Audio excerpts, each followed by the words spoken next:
Bukod sa isang Pinay na namatay sa Israel, may tinamaan ding Pinay at nasugatan sa Kuwait sa gitna ng mga pag-atake ng Iran. Daan-daan na ring Pilipino sa Middle East ang gusto nang umuwi sa Pilipinas. Nakatutok si Ivan Mayrina.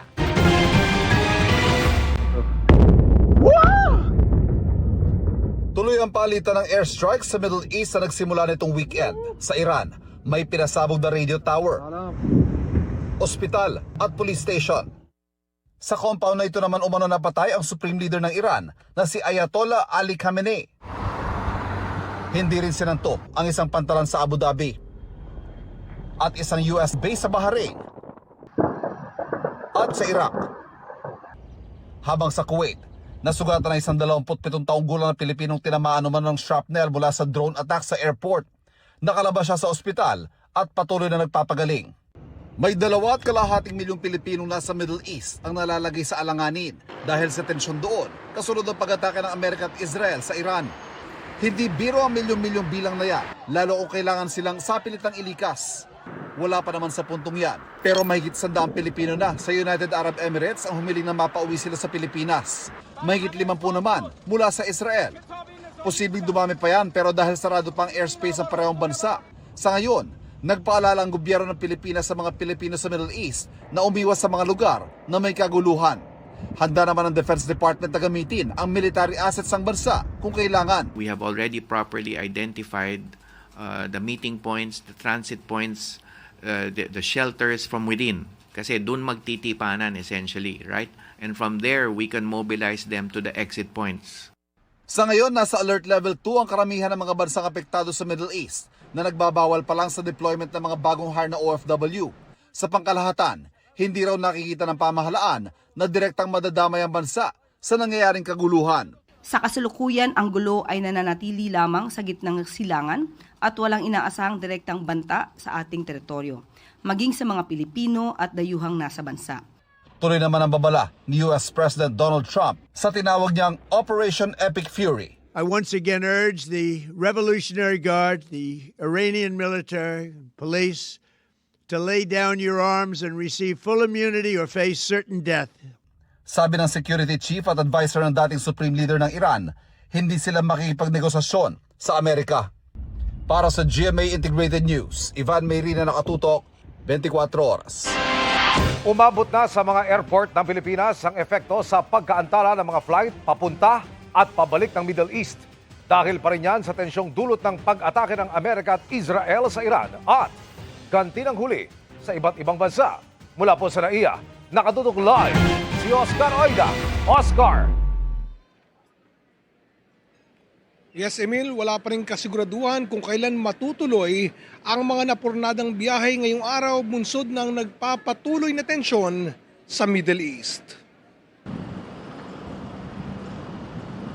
Excited nang lumipad pa Qatar ang 26 anyos na tubong Davao del Norte na si Monica Salamanca para sa first time niyang trabaho roon bilang domestic helper. Laking panghihinayang niya nang malaman dito sa NAIA na kanselado ang kanyang biyahe dahil sa nagaganap na sigalot sa Middle East. Para sa family, para ma-provide yung financial dito sa Pilipinas, sa family ko, para po makaginhawa, then paggawa ng bahay. Pakatar din sana ang 34 anyos na si Jen Laurente Escalanya na mula naman ng Bacolod. Mas okay na yung nangyari na hindi pa ako nakapunta doon. Kanselado rin ang flight ng 50 anyos na si June Cordero pero nag-aalala siya sa mga kaibigang kapwa OFW sa Middle East. Nagtotrauma sila, lalo na yung may rin ako sa Bahrain, saka sa UAE. Minsan na natamaan yung may mga area doon na may natamaan. Kaya trauma daw sila. Oo, siyempre sir. Ia-avail niya ang pamasahing tulong ng OWA para makabalik ng Cebu. May mga flight din papuntang Dubai at Qatar mula Clark Airport sa Pampanga. Sabi ng Civil Aviation Authority o CAAP, simula pa nitong Sabado, aabot na sa 45 flights ang apektado ng nangyayaring gulo sa Middle East. Pinakaapektado umano ang mga biyaheng papunta at galing sa Dubai, Abu Dhabi, Riyadh, Bahrain at Doha. Bukod sa delikadong pagdaan sa airspace ng mga bansa sa Middle East, Apektado ang mismong airport sa Dubai na napuno ng usok matapos umunong tamaan ng missile. Isang concourse nito ang nagtamo ng minor damage. Isa pa naman yan sa may pinakamaraming biyahero sa buong mundo.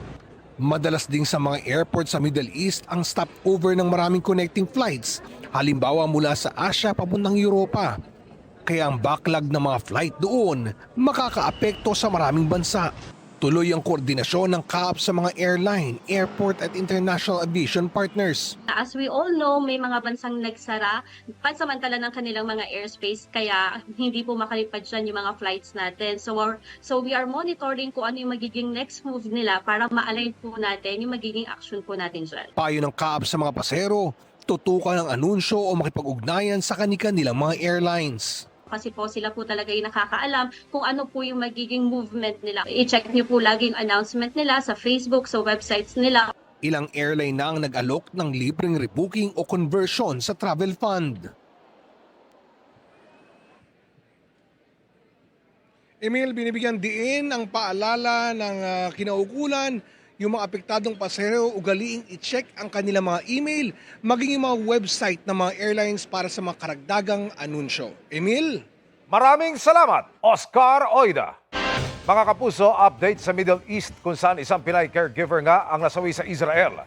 Ipinakita sa atin ng kanyang kaibigan ang pinsala sa gusali kung saan siya nasawi. Nakatutok si JP Soriano.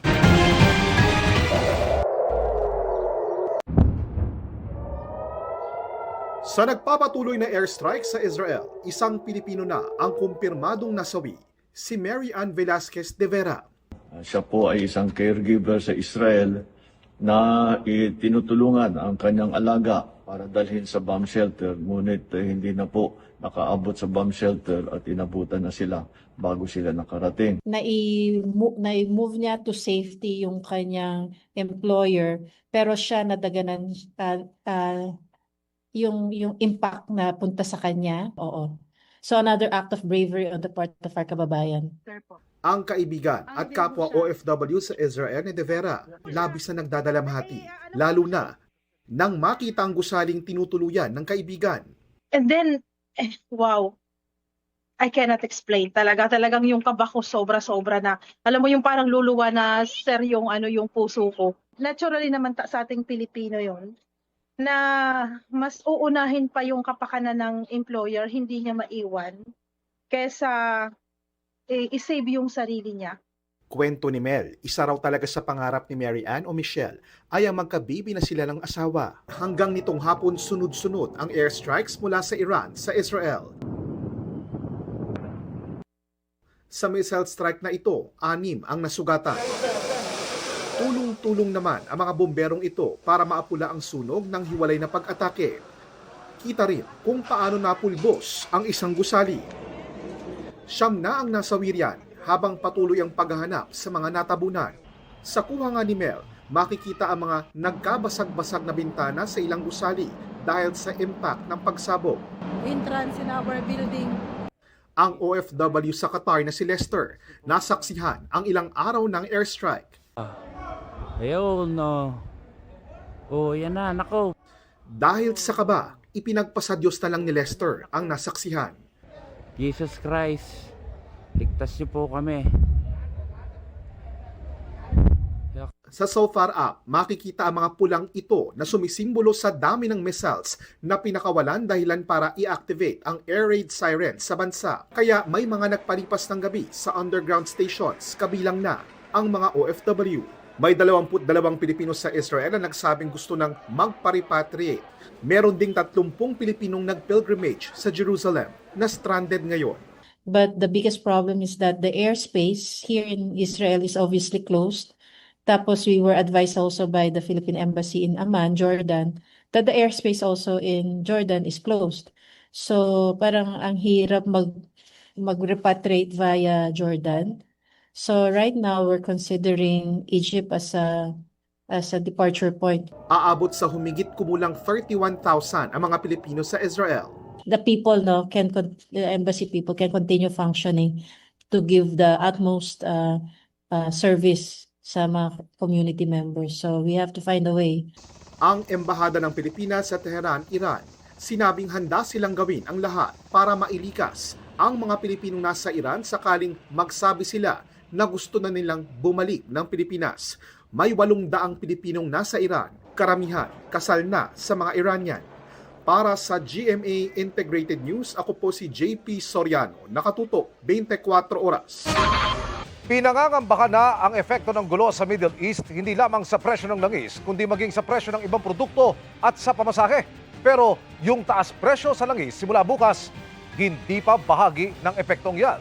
Nakatutok si Jonathan Andal.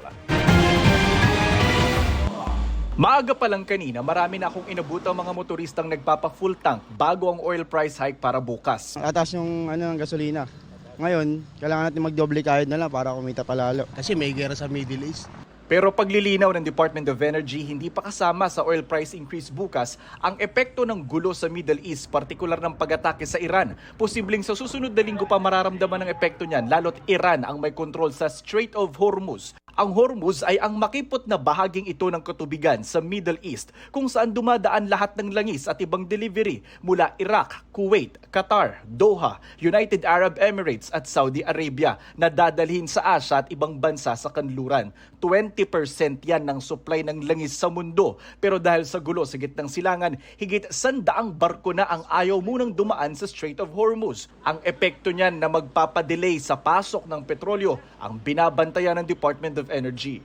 Posibleng umabot ng 2 piso kada litro ang taas presyo, pero kahit yan ay hindi pa tiyak o speculative. Sana hindi mag-panic buying, no? For now, wala pa hong actual report na may na-damage na oil facilities doon. Ang threat ngayon ay yung avoidance ngayon for the meantime ng mga shipping company na dumaan doon. Pinulong na ng Energy Department ang mga oil company para tiyaking nasusunod ng mga ito ang minimum inventory requirement. Hindi po siya nakadesenyo ng prolong na supply problem. If there will be really a supply problem, hindi na lang ho Pilipinas yan. Globally ho ang magkakaproblema. Sabi ng ekonomistang si Professor Emmanuel Leco, dapat ngayon pa lang kumilos na ang gobyerno. Ngayon pa lang, gumawa na tayo ng paraan para makapagtipid sa paggastos ng petrolyo o paggamit ng petrolyo.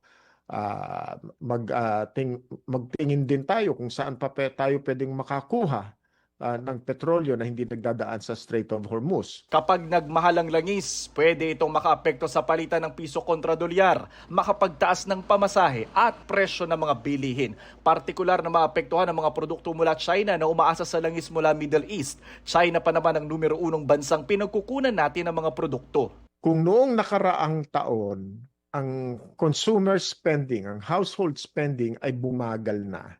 Pagkatapos dahil dito ay lalo't pa tayong babagal, talagang sasadsad ang ating ekonomiya ngayong first quarter ng taon na ito. Apektado rin ng gulo ang mga US military base sa Middle East na inatake na rin ng Iran. Pagtitiyak ng mga otoridad sa Pilipinas, walang dapat ikabahala sa seguridad. 7,000 kilometro anila ang layo ng Pilipinas sa Iran at 2,000 kilometro lang ang pinakamalayong kayang abuti ng missile nila. Ang mga EDCA sites naman sa bansa na pinagagamit sa mga militar ng US ay pagmamay-ari ng Pilipinas at hindi ng Amerika. They have no proxy, state or non-state actors in the Southeast Asian region that could be used as staging areas. We are looking at the different organizations, their establishments, and the particular personalities. Yun ang kailangan natin bantayan or to secure. US Embassy, Israel Embassy, US and Israel VIPs, the ambassador, etc. Para sa GMA Integrated News, Jonathan Andal, nakatutok 24 oras.